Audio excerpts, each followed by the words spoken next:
niveau MVP,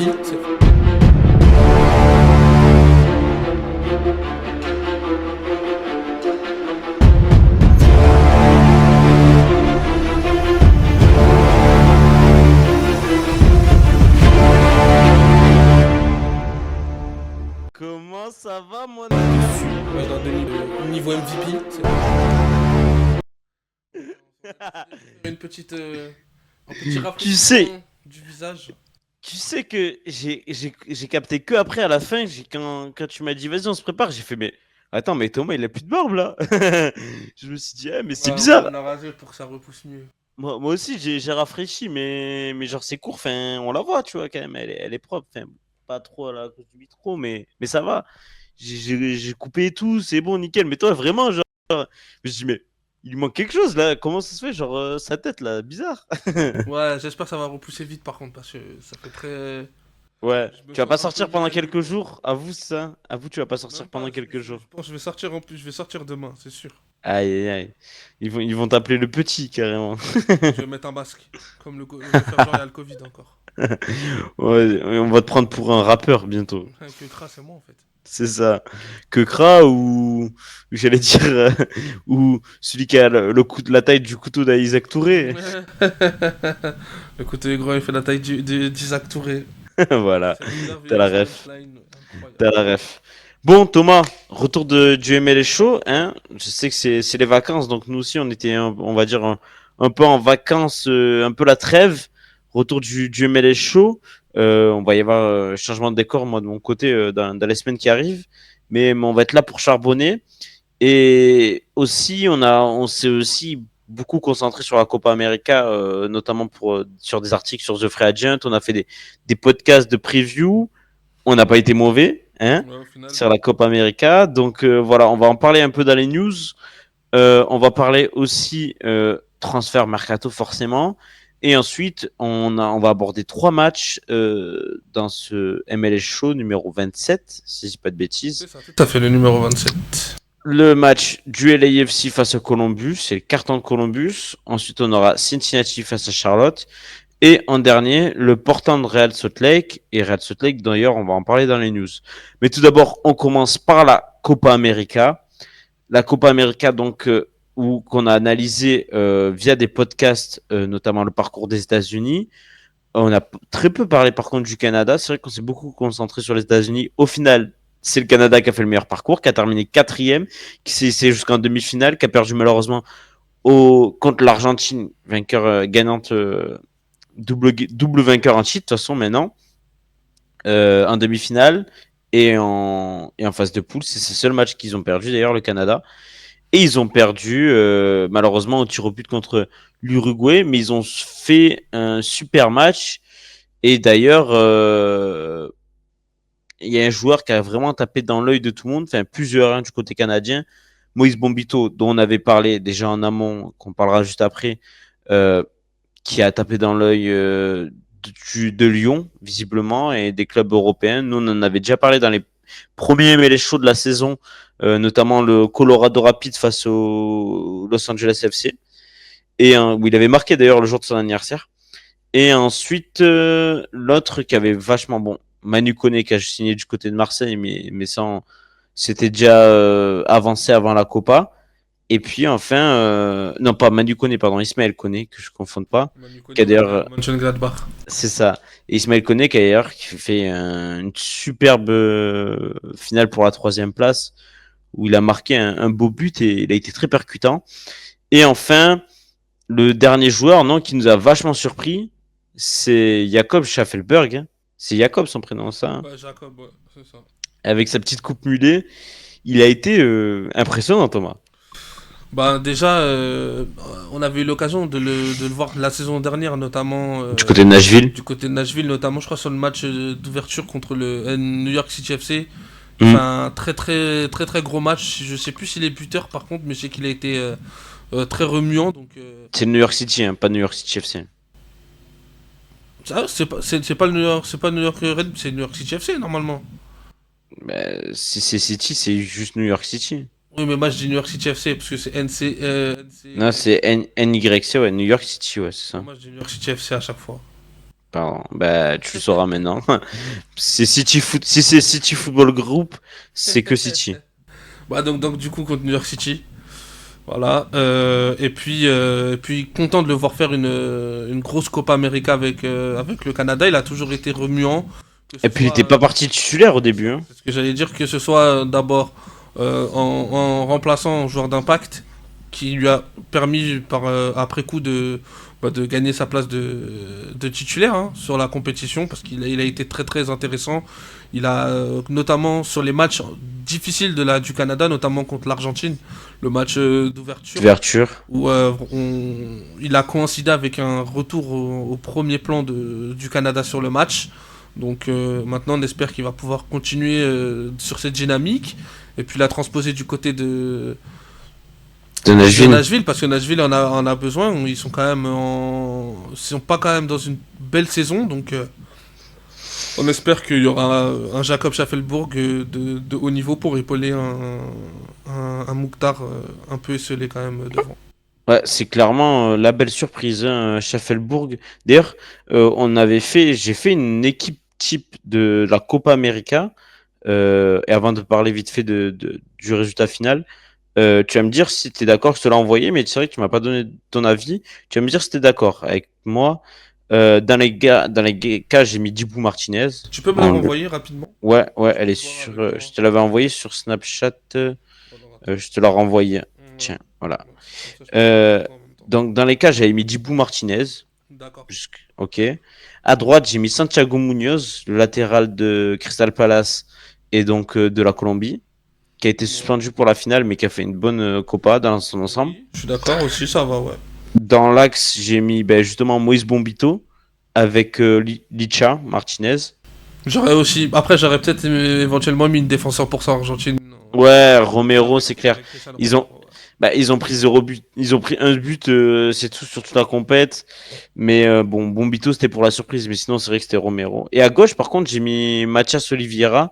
Alors, il a le latéral du Napoli uruguayen. Il a plus souvent joué dans l'axe, mais c'est vrai que son poste de prédilection, c'est défenseur gauche. Il a fait une très bonne coupa, je trouve, du côté de l'Uruguay. Moi, j'ai bien aimé Mojica, le Colombien, que j'ai trouvé Oui, pas mal, ouais, aussi, ouais, qui a été intéressant. Donc, ouais. c'est vrai, Ça va ouais. être entre ces deux joueurs-là que j'aurais Et au milieu de terrain, je pense là, ça c'est la belle surprise pour tout le monde. Mm. Richard Rios, on est Il est d'accord. indiscutable dans cette.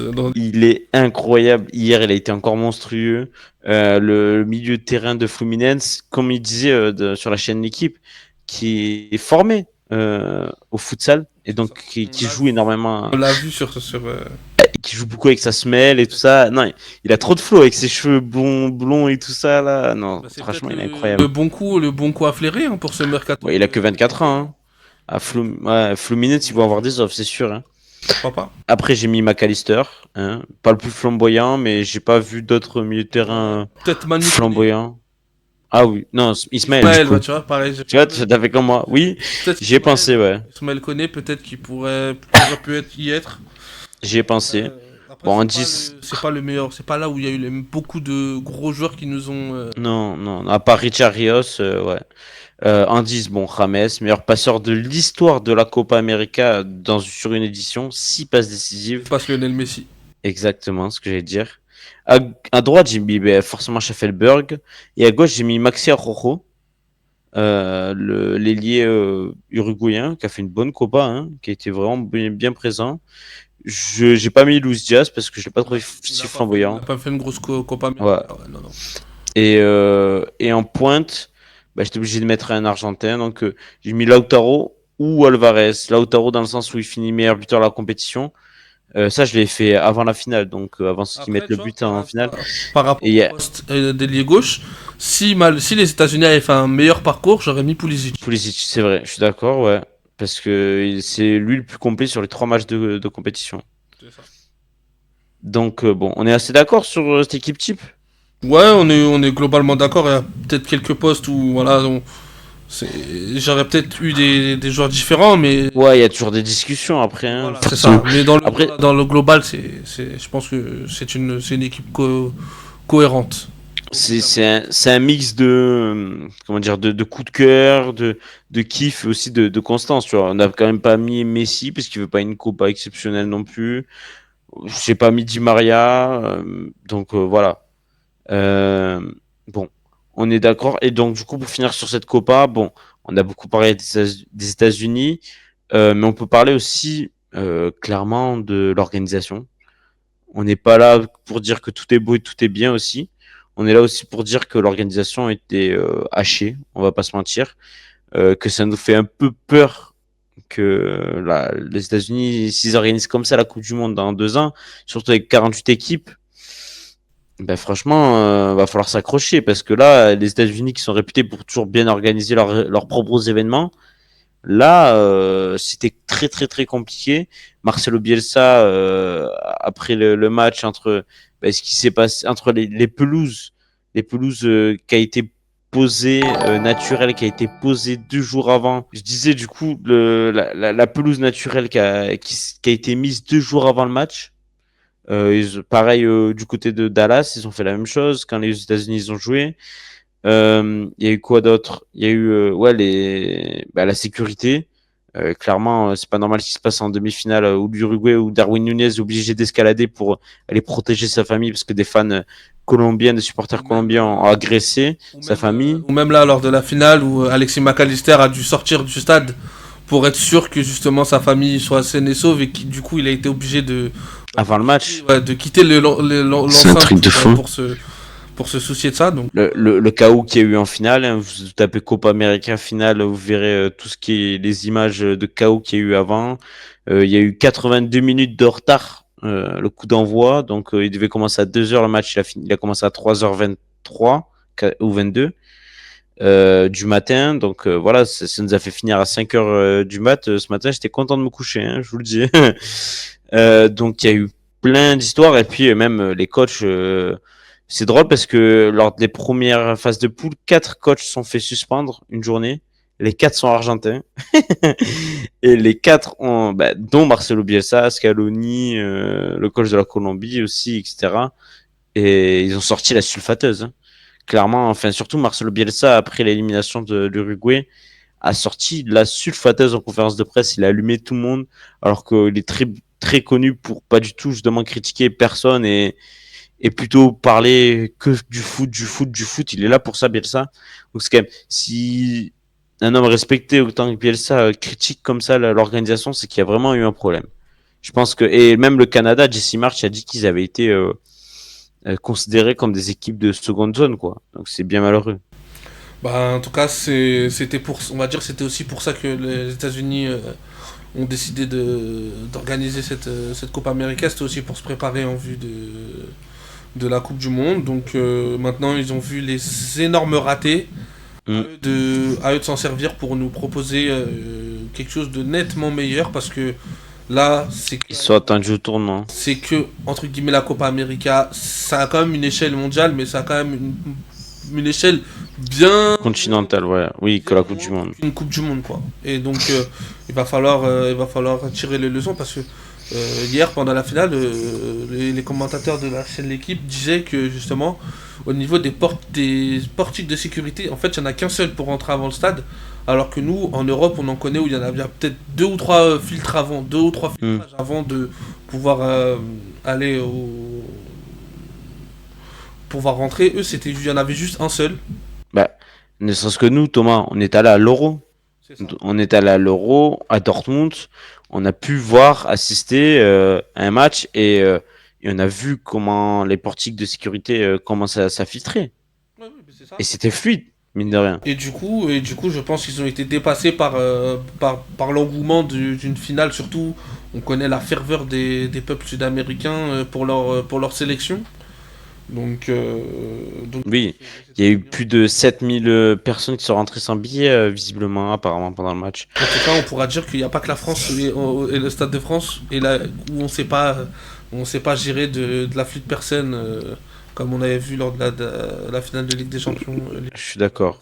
Une finale de Ligue des Champions qui, je rappelle, a été organisée à la va-vite, on va dire, qu'avec 2-3 mois d'avance, hein.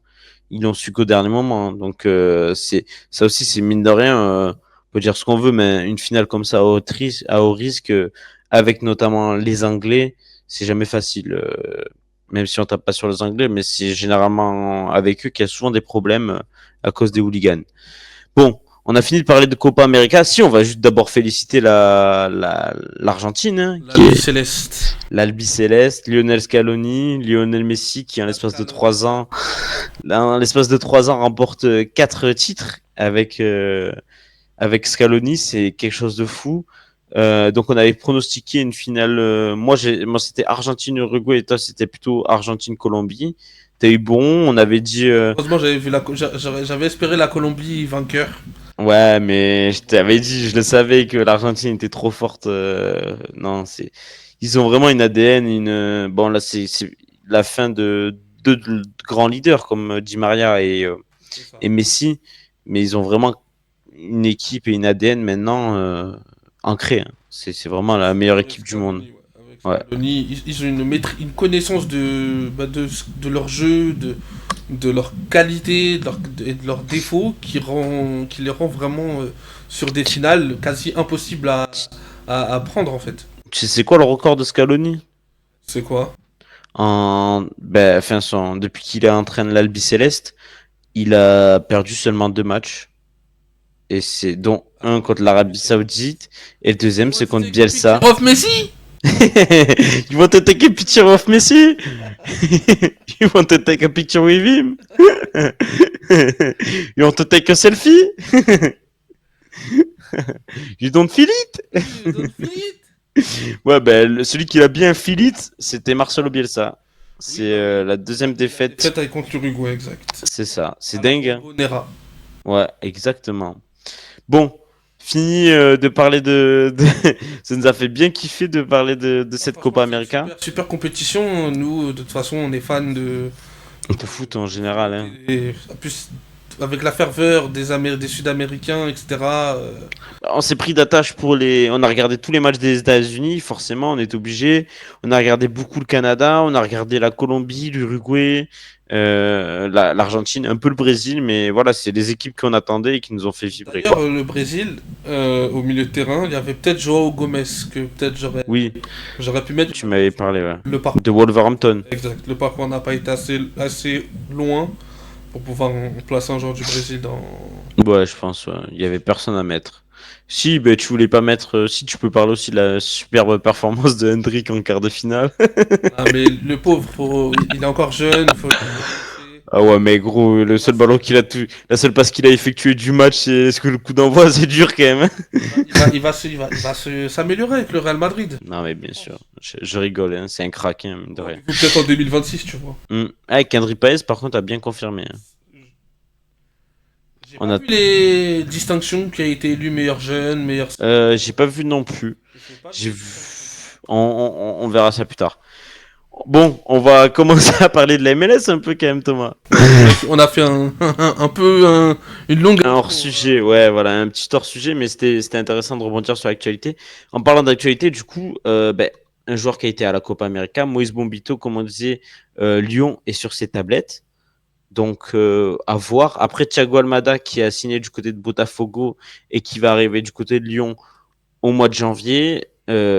Maintenant, c'est au tour de Moïse Bombito. Il y a un intérêt concret de l'Olympique Lyonnais, qui est d'ailleurs peut-être en train de hijack le deal de une des surprises de l'Euro. Une des surprises de l'Euro, c'est Georges Mikotadze qui pourrait aller du côté de Lyon. Et là, s'ils recrutent Moïse Bombito, c'est vrai qu'ils vont avoir une bonne équipe et des joueurs qu'on connaît bien et qu'on aime bien, Thomas, entre Almada et Bombito. Ça va les rendre tout de suite intrigants et ça va, je pense, et attractif. Elle nous a hypé énormément et on va avoir beaucoup plus de concentration sur les matchs de Lyon la saison prochaine. Si on arrive à avoir DAZN ou bien directement via un autre système, via l'IPTV. Peut-être on va faire un partenariat bientôt, Thomas. Et ensuite, par contre, l'autre news que tu as vu qui vient de sortir cette nuit-là, c'est Chicho Arango qui s'est fait suspendre pour 4 matchs, donc il va louper 2 matchs de MLS, un match de l'All-Star Game et un match de League Cup, car il n'aurait pas respecté le règlement de non-harcèlement. Donc, on ne sait pas plus pour le moment, mais c'est quand même non-harcèlement, règlement de non-harcèlement. Ouais. Et après, il a pris que 4 matchs, donc je me dis que c'est pas si grave que ça. Mais pour en prendre 4, c'est quand même assez grave. Et on ne sait pas qui c'est qu'il n'a pas respecté. Et en quoi le non-harcèlement était fait. Est-ce que c'est quelqu'un du club, quelqu'un de l'entourage, quelqu'un, on ne sait pas. Est-ce que c'est une personnalité féminine, masculine du club, on ne sait pas, mais c'est quand même. Dans la course au Supporter Shield. Oui, oui, oui. Dans la course au Supporter Shield, ça peut aussi...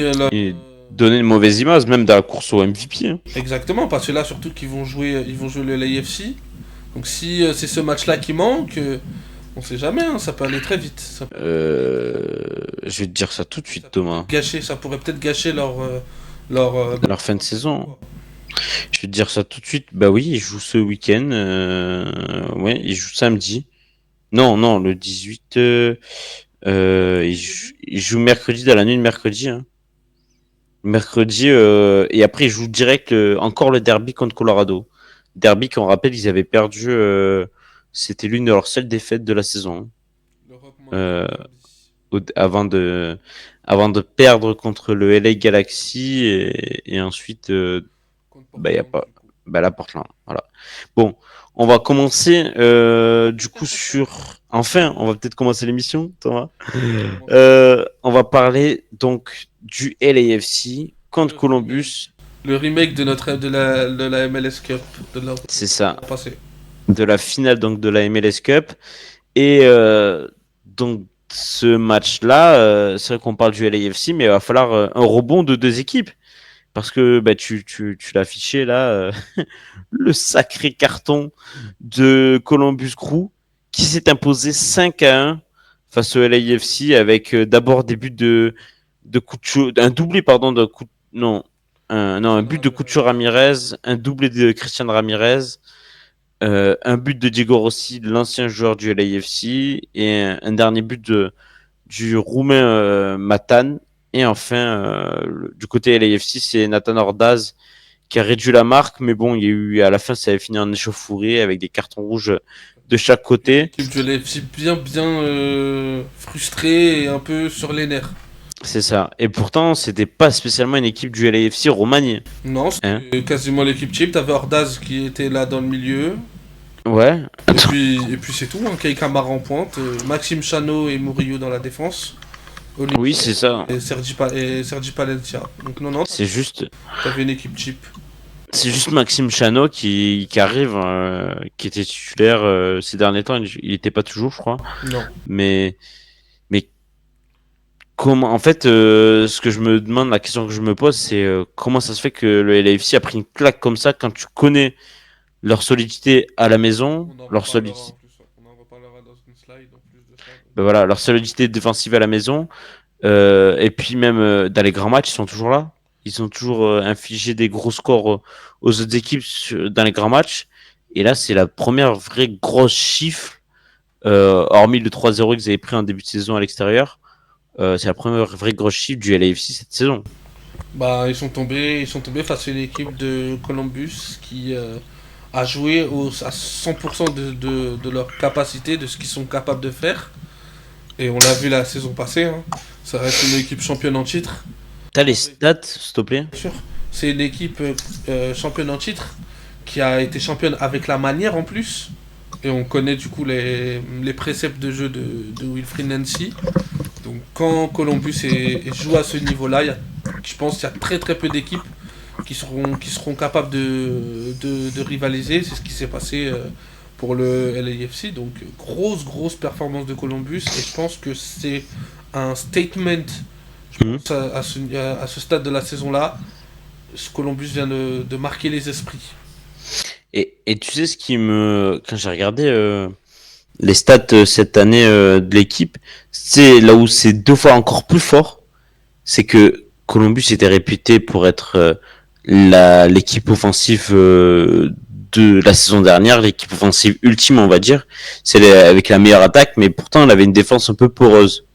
Cette année, elle a un goal average énorme par rapport aux autres. Attends, je l'ai sous les yeux. 25, là. C'est ça, hein, je crois. Hein. C'est un goal average beaucoup plus important que les autres équipes, ses concurrents. Et cette fois-ci, c'est pas à cause de la défense, à cause de l'attaque. C'est grâce à leur défense. Ils ont plus 26 de goal average quand tu vois que l'Inter Miami et Cincinnati ont plus 14. Donc c'est quasiment le double de goal average presque. Positif. Et ils ont encaissé seulement 19 buts en 21 matchs. Quand tu vois que les autres équipes ont encaissé entre 29, 27, 24, 37, 44. C'est la meilleure défense et de loin de la ligue. Et genre ça, c'est fort quand même. Quand tu sais que c'était déjà la meilleure attaque l'an dernier, si en plus maintenant ils sont forts en défense, et que derrière ils plantent des cartons notamment contre les gros, c'est fort. Bah, je pense que c'était aussi là une volonté de Wilfried Nancy, je pense. Bah, du coup, d'améliorer ce secteur de jeu-là, parce que En fait, il a dit, c'est bon les gars, maintenant l'attaque on sait faire, maintenant on passe à la défense. je pense que il a dû, en tout cas, d'être bien content de voir son équipe aussi solide et C'est clair. capable du coup, de maîtriser quasiment la totalité d'une rencontre. Parce qu'en fait, ils savent que sur leur temps fort, ils ont tellement de qualité qu'ils seront capables de marquer à tout moment. Et défensivement, ils sont aussi solides et capables aussi de gérer leur temps faible. Donc ça commence à devenir une équipe assez problématique, on va dire, pour le reste de la MLS, parce que je sais pas comment tu peux faire sur, par exemple, un run de playoff sur un match sec, par exemple, pour venir à bout de cette équipe-là, quand on connaît la qualité qu'ils sont capables de fournir, et ils l'ont fait face au LAFC, quoi. Ça souffre d'aucune contestation. C'était la meilleure équipe sur le terrain, et ils l'ont montré que voilà, leur titre, ce n'était pas dû à de la chance. Encore une fois. Et du coup, maintenant, le LAFC, qu'est-ce qu'ils vont faire? Je crois qu'ils vont rebondir parce que là, ils ont quand même deux gros chocs cet été, notamment. Donc, le Columbus qu'ils ont énormément, qu'ils ont loupé, clairement, à domicile. Maintenant, il va falloir se rattraper face au Real Salt Lake qui lui aussi a perdu le match précédent, qui a perdu donc contre le LA Galaxy il y a pas longtemps. Est-ce qu'ils vont pouvoir se relancer, eux qui avaient pris une gifle 3-0 en début de saison? Le LAFC du côté du Real Salt Lake, bon, on rappelle où c'était un peu particulier le match car il était sous la neige. Bon, première défaite à domicile pour la LAFC depuis le début de la saison. Et du coup, maintenant, Face à Columbus, ça se régulière et depuis du coup, 3 maintenant, ans. Le l'a mis sur les slides. Deux grosses absences en vue du prochain choc contre le Real Salt Lake. C'est ça, Palencia est suspendu. Et, c'est ça. et Boguš, il sera pas suspendu? Non? De ce que je vois, non. Non, il a pas pris de jaune. Non, je dis des bêtises. En fait, Palencia était déjà suspendu au prochain match parce que je crois qu'il avait pris trop de cartons jaunes. C'est ça. Mais au final, Donc, il a en pris un plus, rouge. Donc, au ouais. final, il sera pas là. Et c'est quand même deux éléments importants de ta défense. Donc, tu vas jouer face à une équipe comme le Real Salt Lake qui a une attaque de folie. Donc, Bah, au final, ils s'en sortent bien que le Real Salt Lake comment il s'appelle? Coup de chaud suspendu.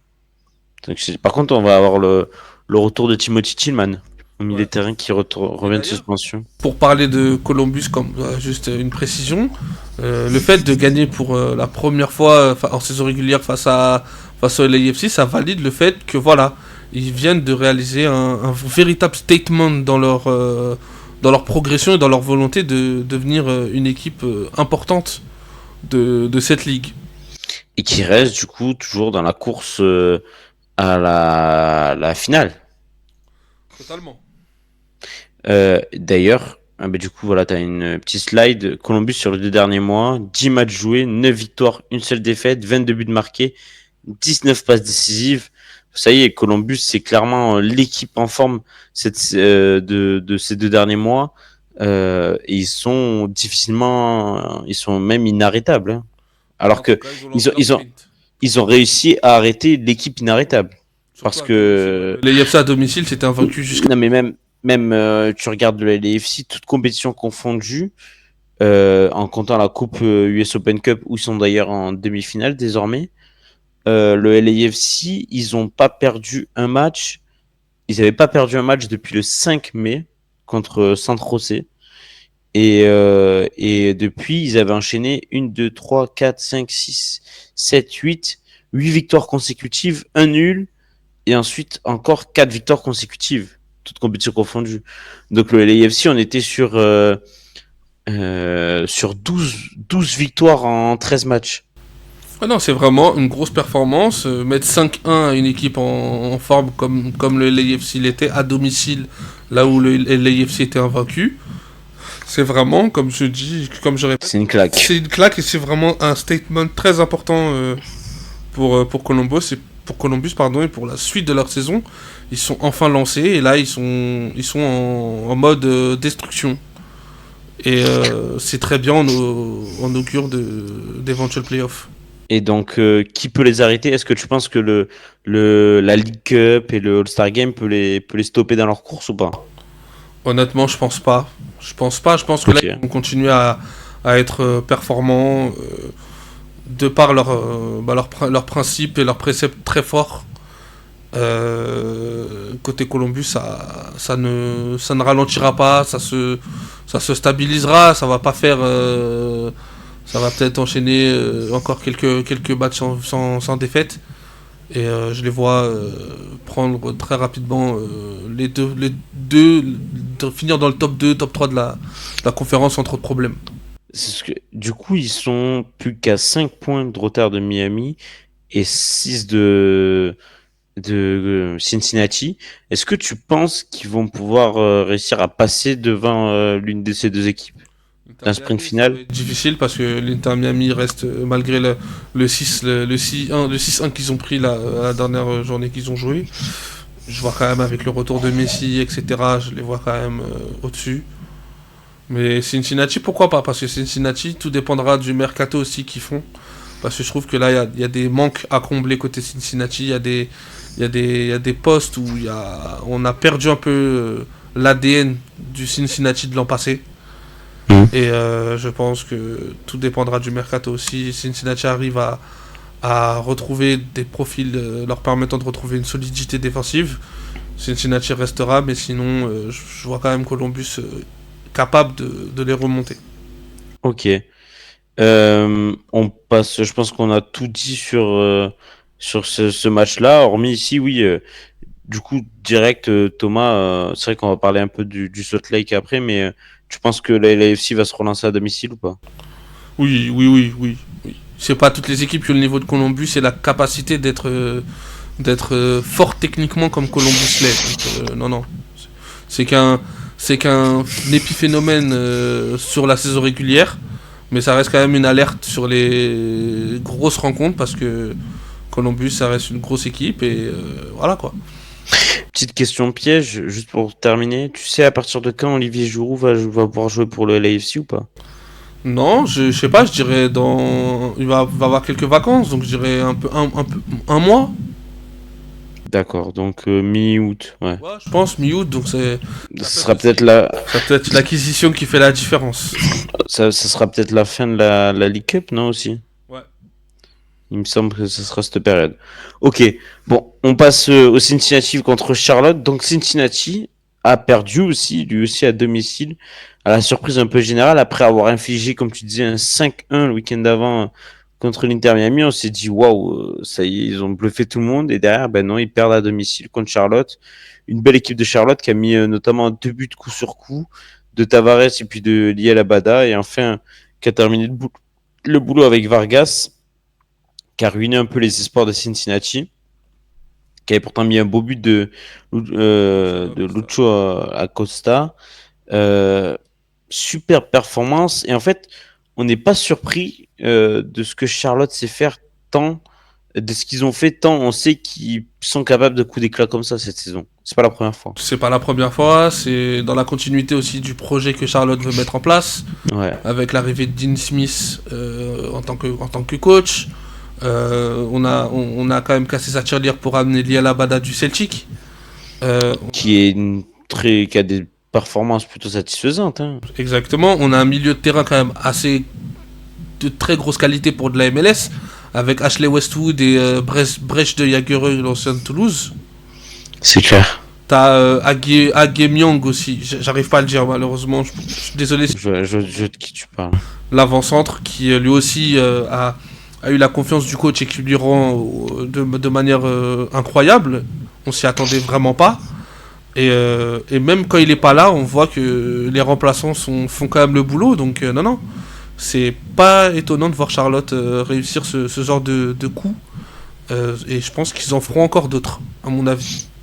Charlotte, c'est pas l'équipe la plus flamboyante, mais elle a ses armes, tu vois. C'est pas la meilleure équipe, c'est pas la meilleure attaque, c'est pas la meilleure défense, mais elle est là toujours en embuscade. Et elle arrive en embuscade, pardon, et elle arrive toujours à faire des coups d'éclat et à renverser les équipes qu'il faut, quoi. Bah en fait, ils se servent de leur force au milieu de terrain, où t'as quand même ou même sur des coups de pied arrêtés, coups francs, corner, avec un pied comme Westwood ou même un Brecht de Jagereux qui est aussi capable de tirer de très belle manière les coups de pied arrêtés. Et puis devant, comme je t'ai dit, t'as Age Myong qui lui aussi est très bon dans le domaine aérien et est capable aussi, sur le peu d'occasions qu'il pourra avoir dans la rencontre, de faire mouche. Donc c'est normal que Charlotte réussisse de temps en temps à faire des jolis coups. Maintenant, ce qui leur manquera, c'est se stabiliser et réussir aussi, quand ils sont plus attendus, à répondre présent maintenant. Elle sera là, la marge de progression, mais bon, je m'en fais pas, parce que on voit que Charlotte a décidé d'entamer un projet très ambitieux, et on en reste quand même au début du projet Dean Smith, donc je pense qu'au fur et à mesure des années, on verra peut-être un Charlotte encore plus dangereux et plus intéressant. C'est une équipe dont on parle avec des grosses ambitions au mercato, estival, pourquoi pas des Marco Reus, on avait parlé, un autre joueur, je sais plus c'est lequel, mais un Européen qui voulait venir. Donc c'est une équipe qui a encore 2 places de GP disponibles, donc c'est clair qu'ils veulent frapper un grand coup. Et puis c'est une équipe qui, en début de saison, avait quand même gagné contre New York City, contre Columbus, contre Portland. Donc voilà, ils savent affronter les gros. Et c'est vrai que mais t'as zappé, mais juste avant, on voyait les stats. Juste avant d'angler sur Westwood, on voyait les stats Thomas. Bon, ils ont été efficaces au maximum. Quand tu vois 8 tirs cadrés de chaque côté, mais 13 tirs à 22 pour Cincinnati, 77% de possession, avec 23% de possession, tu mets 3 buts, t'as été réaliste au maximum. Après, ils ont quand même eu la réussite sur la rencontre, parce que c'est ça. T'as quand même le penalty arrêté sur Acosta qui peut faire 2-2 et qui peut changer totalement la phase du match. Mais oui, c'est ça, il pouvait y avoir 2-2 à ce moment-là. Et derrière, ils mettent le 3-2. T'as le but de Orellana qui est refusé pour un hors-jeu aussi sur une frappe. Un hors-jeu de son coéquipier avant. T'as quand même une belle réussite. Mais des fois, faut savoir provoquer cette réussite. Et c'est ce que Charlotte a su faire. Et ils ont su piéger cette équipe de Cincinnati, malheureusement, qui n'a pas su confirmer ce très beau résultat obtenu et fait contre l'Inter Miami lors de la dernière journée. Bah du coup, tu voulais mettre ce graphisme sur Ashley Westwood, l'un des hommes donc tu voulais souligner son match face à Cincinnati. 80, bon, il a joué le match entier, triple passe décisive en 69 ballons touchés, 93% de ses passes ont été réussies et 5 passes clés sur les 5, il y en a quand même 3 décisives. Ça a été une superbe partition de la part de Westwood.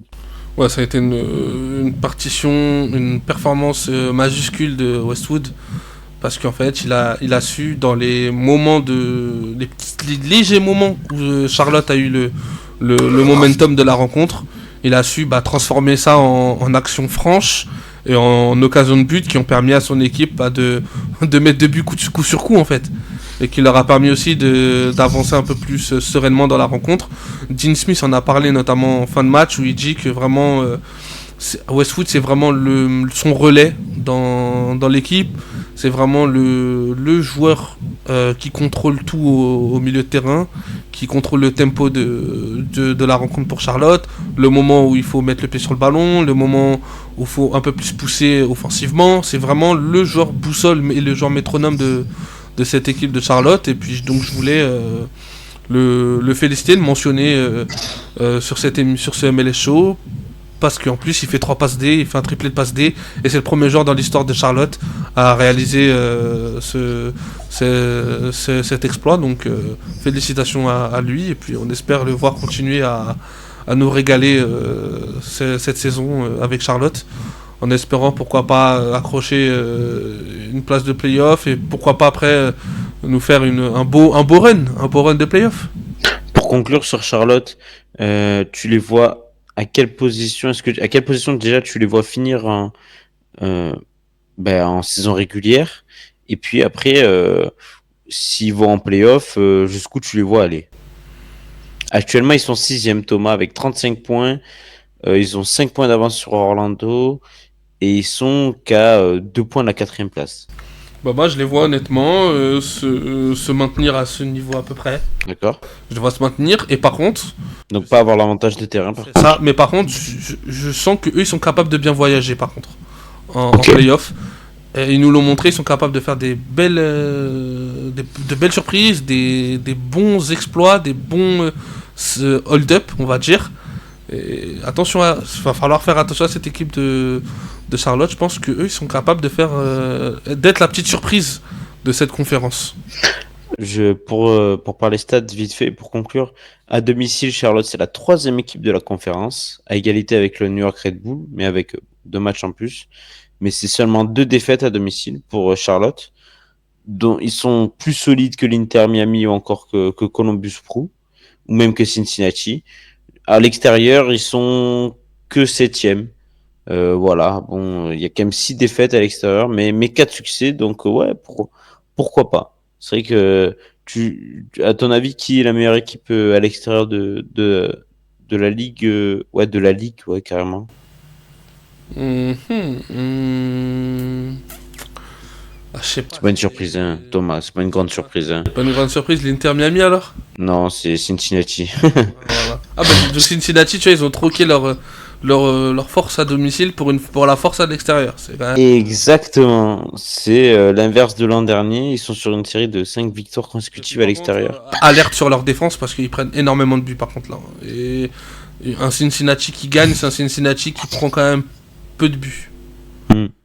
C'est vrai. Surtout à domicile, être plus solide parce qu'ils vont avoir l'avantage du terrain, et ils se font éliminer l'année dernière sur une défaite à domicile.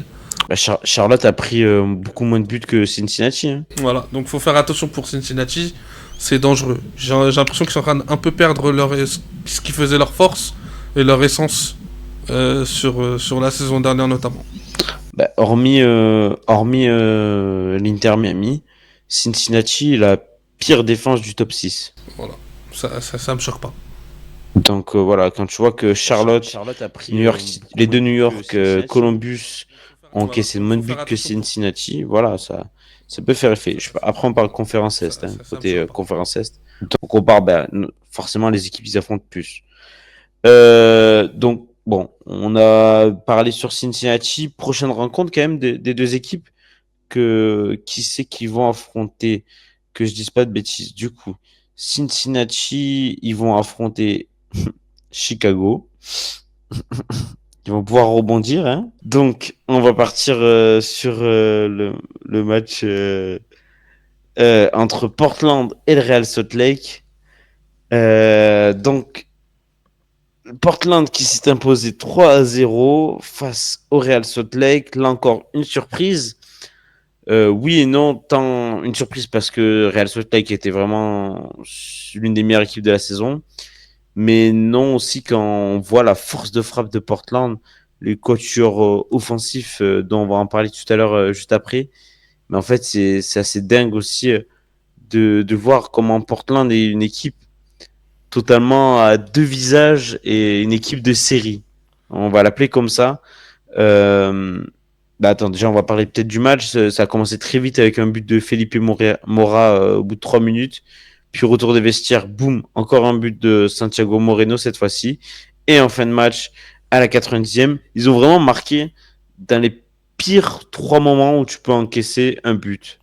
Au début du match, en retour des vestiaires ou avant le retour des vestiaires et à la fin du match. C'est clair que marquer, je sais pas si c'est il y a beaucoup de matchs où t'as des résultats comme ça en fait, où t'as des buts marqués à ces moments de match, les trois dans le même match en plus, c'est quand même quelque chose d'assez surprenant. Mais ouais, Portland, je pense que tu les as bien résumés, c'est vraiment une équipe de série. Et c'est quand même assez fou. Et je m'interroge en fait sur comment c'est possible bah de D'être souffler autant le chaud, irrégulière, voilà, souffler le chaud et le froid et de c'est les Ménézour. ouais, faire autant les montagnes russes comme ça. C'est vraiment particulier. Je sais pas. Portland, c'est une saison assez difficile à jauger au final parce que t'as des très hauts comme des très bas. Donc c'est pas évident à juger. Bah, on va parler de leurs deux formes, hein. Ils avaient super bien commencé, c'était premier de la ligue avec 2 succès en trois rencontres. Puis ensuite, ils ont enchaîné pas loin de 9 matchs sans victoire, Thomas. Ils étaient derniers de la ligue.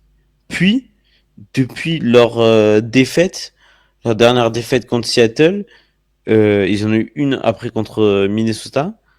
Et ensuite, depuis le 26 mai, ils ont seulement une seule défaite et ils ont enchaîné euh, 2, 4.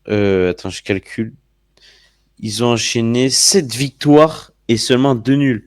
Donc sur les 10 derniers matchs, ils ont perdu que une seule fois et ils ont gagné quasiment à chaque fois. T'imagines d'enchaîner 9 matchs sans victoire puis ensuite enchaîner 9 succès en 10 matchs? C'est n'importe quoi. Ah, mais j'ai dit, c'est vraiment difficile à analyser au final parce que quand tu les analyses, tu dis tout va bien, ils vont pour tout va pour le mieux. C'est à ce moment-là qu'ils sont capables d'enchaîner plusieurs défaites et devenir la plus mauvaise des équipes. Donc, C'est ça. Et puis ils ont pris ils ont quand même pris des sacrés scores auparavant. Ils étaient derniers, maintenant ils sont remontés à la 5e place. Mais maintenant, ça y est, ils déroulent, hein. Depuis qu'ils ont enchaîné leur série, c'est des gros scores à chaque fois. C'est plus de 2 buts par match au minimum, hormis le 0-0 contre Saint-Louis. C'est 2 buts inscrits par match minimum. Donc là, c'est énorme, tu vois. 3-0 contre Salt Lake, 4-1 contre Nashville, 3 contre Minnesota, 2 contre Vancouver, 2 contre Austin, 2 contre Sporting. Et en plus, à chaque fois, ils arrivent à s'imposer face à leurs rivaux directs, hein, des équipes. Et donc là, ils sont plutôt bien positionnés euh, pour comment on appelle ça, pour jouer les playoffs. Et c'est plutôt intéressant. Et du coup, ça a été une surprise pour toi face à Salt Lake de s'imposer? bah quand même, Salt Lake, ça reste quand même une des équipes très belles à avoir joué sur cette saison. Et puis Portland, c'est une équipe qui est capable de coups d'éclat qui possède aussi de la qualité. Et puis c'est toujours difficile de se déplacer au Providence Park. Ça reste quand même un stade où voilà, c'est difficile d'aller chercher les points et surtout quand Portland est à ce niveau d'efficacité, de concentration. Pas forcément, ils arrivent à faire la différence et puis c'est un match au final qui est logiquement remporté par Portland au vu des stats où on a vraiment senti une domination de la part de cette équipe avec les 4 de devant qui se sont régalés et qui sont dans une très bonne forme actuellement. Les 4 de devant, t'en as bien parlé. On va en rebondir tout de suite. On a fait une slide pour décrire cette attaque quand même de folie, l'une des meilleures attaques de la MLS. Et surtout une attaque qui réussit à se trouver avec, mine de rien, 4 Sud-Américains, 4 nationalités différentes. Et pourtant, ça marche du feu de Dieu. D'abord, forcément, la star Evander, le numéro 10, le milieu offensif de 26 ans, le Brésilien, qui a inscrit 11 buts et délivré 12 passes décisives. C'est purement le vrai numéro 10 qu'on aime. Thomas, hein, Il a pris c'est du temps. Il a pris du temps à démarrer. Il a eu du mal à sa trouver sa saison, ouais. place. Et puis là maintenant, c'est comme le ketchup. Les buts et les passes, il a ouvert la bouteille, ça y est. J'aime beaucoup la référence. J'aime bien cette référence. Ensuite, en pointe, il y a Felipe Mora, 30 ans, l'attaquant chilien, qui a inscrit 11 buts et délivré 15 passes décisives. Donc, c'est simple, ils sont 3 à 11 buts cette saison, donc c'est assez facile. Et enfin, on a eu Jonathan Rodriguez sur l'aile gauche, la recrue uruguayenne, pareil, 31 ans. Donc, on voit quand même qu'ils ont tous des âges. Enfin, c'est pas tous des jeunes joueurs, à part Moreno qui a 24 ans, mais ils ont tous déjà de l'expérience et de la bouteille. Lui aussi, donc, Jonathan Rodriguez, la belle recrue arrivée du Mexique. 11 buts, 6 passes décisives et son penchant côté droit, cette fois-ci c'est un Colombien de 24 ans, Santiago Moreno, 5 buts et 10 passes décisives. Donc on peut voir que ils ont inscrit 38, ce quatuor a inscrit 38 des 48 buts inscrits donc par Portland cette saison. Et ils sont la troisième attaque du championnat. C'est assez effrayant. Bon, maintenant, il faut qu'ils achètent une défense. C'est plus que ça. Je voulais juste te Vas-y. rapidement. En plus, tu rajoutes à ça quand il y avait Anthony aussi sur Oui, une bonne période en début de saison. T'avais Anthony aussi qui était très très très intéressant. Donc maintenant, il n'a pas été blessé ou il est remplaçant. je sais plus si je crois qu'il est peut-être remplaçant parce que là cette formule fonctionne. Donc je pense que maintenant c'est difficile aussi de re-rentrer dans ce quatuor là qui est au final très efficace pour Portland et qui coïncide avec une très bonne série de victoires. Donc très intéressant et c'est une force de frappe offensive que très peu d'équipes en MLS peuvent se vanter d'avoir. Alors, Anthony est plus remplaçant, mais il joue quasiment tous les matchs. Il en a joué 22 cette saison. Il a marqué que 4 buts. Bon, principalement tous en début de saison. Mais il en a marqué un récemment sur la seule défaite qu'ils ont eue contre Dallas. Mais écoute, il met 4 buts, 4 passes décisives. C'est quand même genre un remplaçant utile et il rentre à tous les matchs. Donc, et puis c'est lui le plus jeune, il a 22 ans. C'est vrai il était vachement attendu. Mais les joueurs actuels, c'est clair, répondent présent. Donc, c'est pas plus mal qu'il reste dans cette rotation pour le moment, Bah, tant que ça marche. tant que ça marche, c'est pas le moment pour lui de venir bousculer la hiérarchie.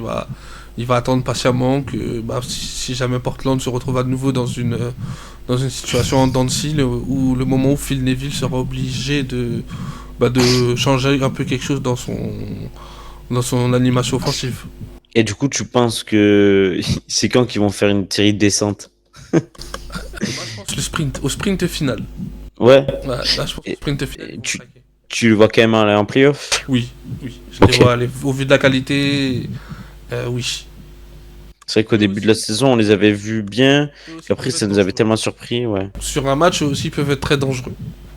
À voir. À voir ce que ça donne. Juste, je vérifie pour conclure sur leur stat à domicile. Eux, euh, Portland, c'est la troisième équipe à domicile, hein. C'est vrai que tu soulignais. Par contre, à l'extérieur, ils sont neuvième de leur conférence.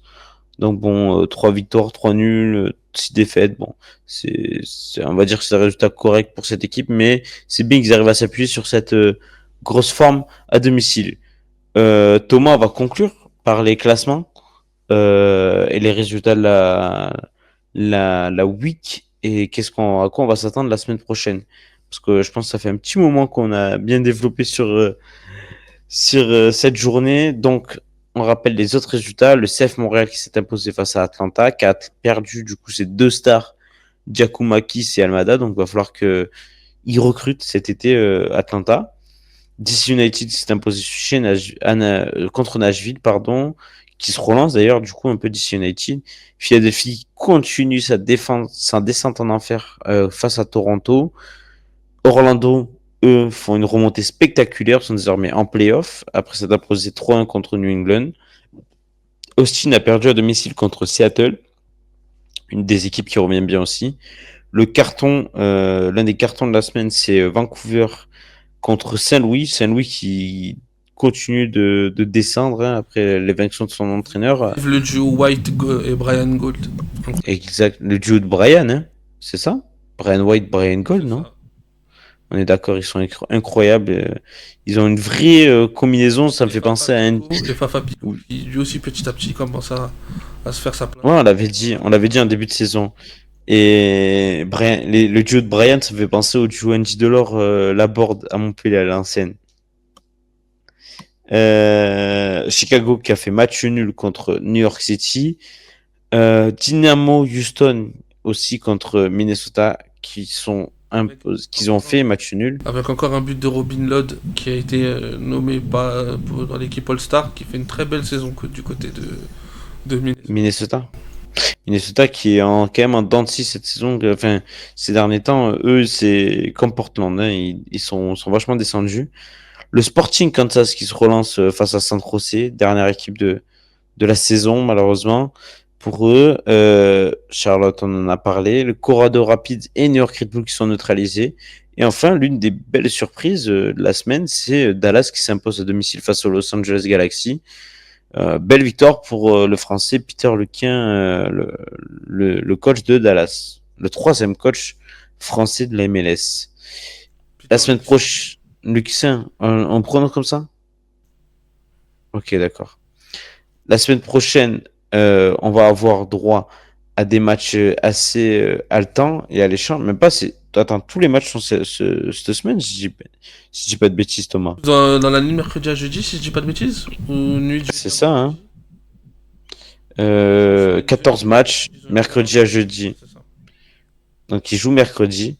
Donc, on va avoir le droit à Atlanta face à New York City. Columbus reçoit Charlotte. L'Inter Miami reçoit aussi Toronto. Orlando va se déplacer à Nashville. Donc, encore un déplacement pour Orlando.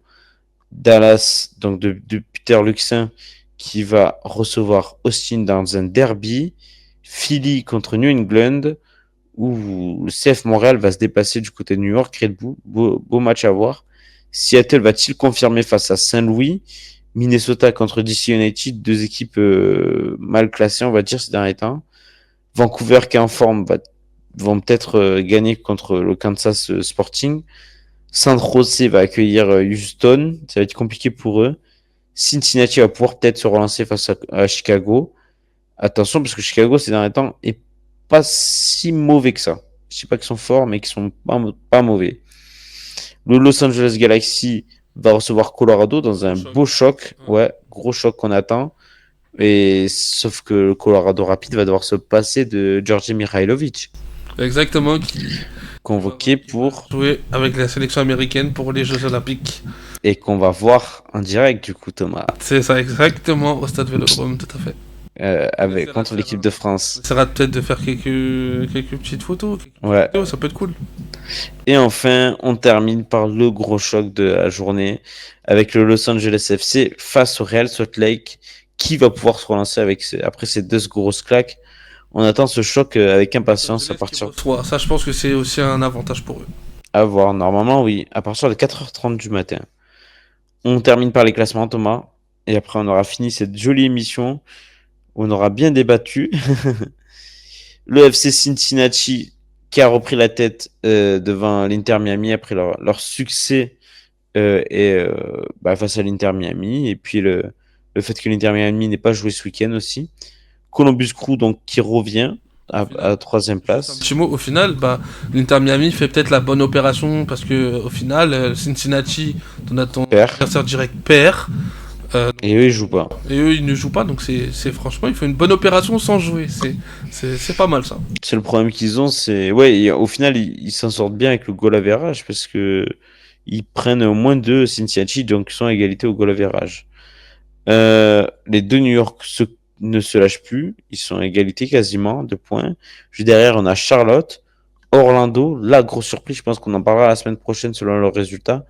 Mais ça y est, ils sont enfin revenus, Orlando. Ils ont réussi enfin à décoller avec Facundo Torres, donc qui n'est pas là à la Copa. Ils sont 7e. Un joli doublé contre New England Revolution. Et oui, c'est pour ça que j'en parle.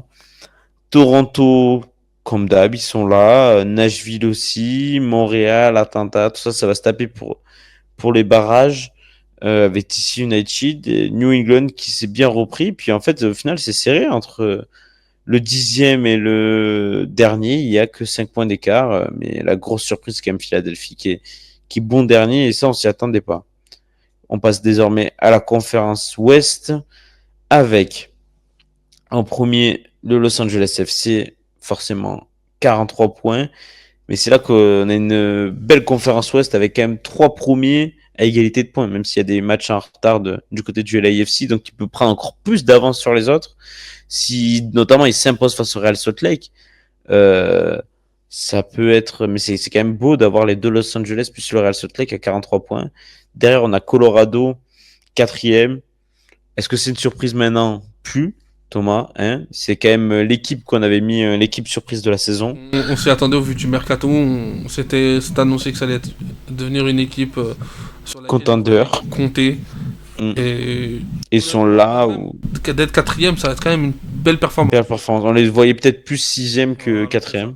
Je pense qu'ils sont un peu plus hauts dans les prévisions. Je pense que eux-mêmes ne se voyaient peut-être pas quatrième tout de suite au vu du début du projet, du nouveau projet avec l'arrivée de plusieurs joueurs sur le mercato. C'est ça.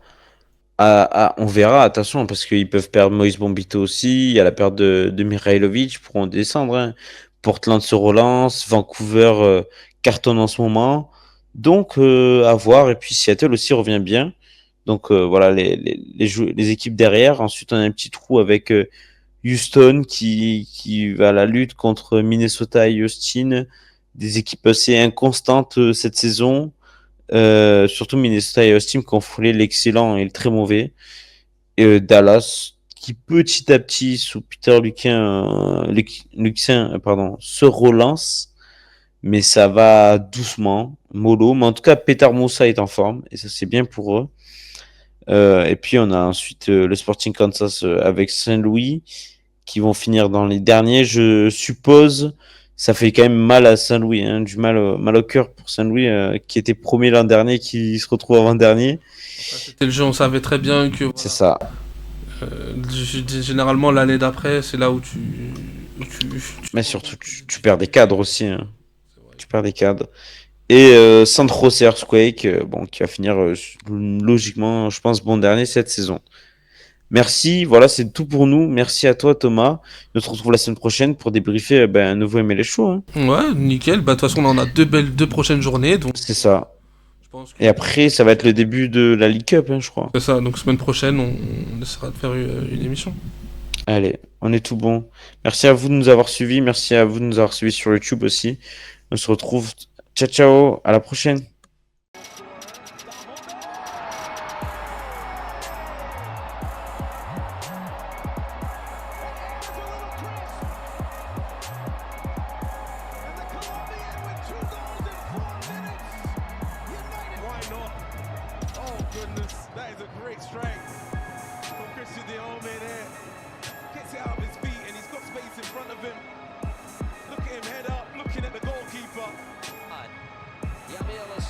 This ball worked across goal.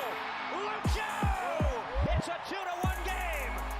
But it's brilliant play from Assad because when he drives inside, Acosta goes on the outside. Byrne can't then turn quick enough. Most people would maybe look and say, right, over Columbus in attack. Cucho with his right foot, it's in!